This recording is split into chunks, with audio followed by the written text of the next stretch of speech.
श्री महालक्ष्मी कनकधारा मंत्रस्य श्री शंकराचार्य भगवान् शिवात्मक ऋषिः शिखरिणी छन्दः मां महालक्ष्मीर्देवता कनकधारा मंत्रपाठे विनियोगः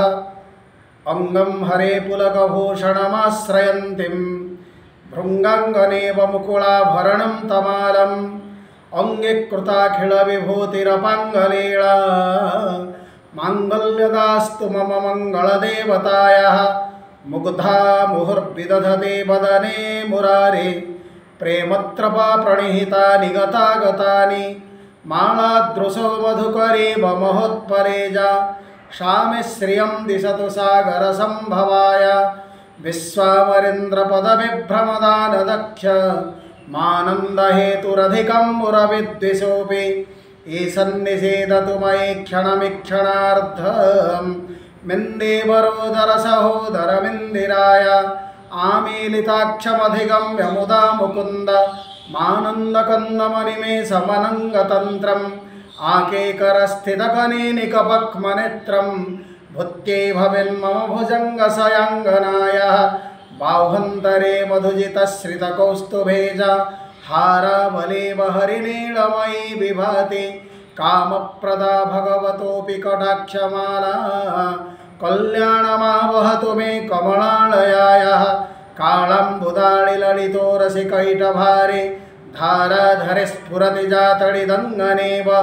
मातुः समस्तजगतां महनीयमूर्तिं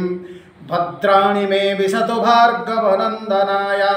प्राप्तं पदं प्रथमतः खलु जतप्रभावान् माङ्गल्यभाजि मधुमातिनि मन्मथेन मज्जापतेत्तदिह मन्थरमिक्षणार्धं मन्दालसञ्चमकरालयकन्यकाय दद्यद्दयानुपवनोद्रविणाम्बुधार मस्मिन्न किञ्चन विहङ्गशिशौ विसन्ने दुष्कर्मधर्ममपनीय चिराय दूरं नारायणप्रणयिनी नयनाम्बुवाः इष्टातिशिष्टमतयोऽपि जयादयात्र दृष्ट्या त्रिविष्टपपदं सुलभं लभन्ते दृष्टे प्रहृष्ट्यकमलोदरदीप्तिरिष्टां पुष्टिं कृशिष्ट मम पुष्करविस्तराय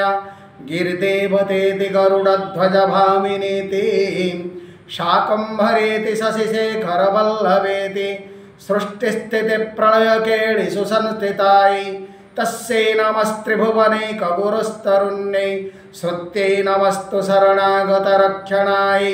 रत्यै नमस्तु रमणीयगुणार्णवायै शक्त्यै नमस्तु शतपत्रनिकेतनायै पुष्ट्यै नमस्तु पुरुषोत्तमवल्लभायै